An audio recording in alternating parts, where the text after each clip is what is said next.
السلام علیکم ورحمۃ اللہ وبرکاتہ۔ صدقات دو قسم کے ہوتے ہیں، ایک نفل صدقات اور ایک واجب صدقات۔ نفل صدقات کے لیے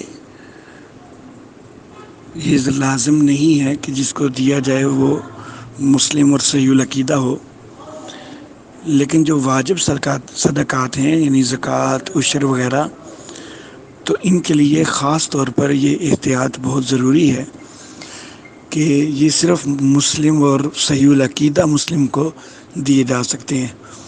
جس کا عقیدہ درست نہیں ہے اس کو واجب صدقات نہیں دیے جا سکتے، غیر مسلم کو واجب صدقات نہیں دیے جا سکتے۔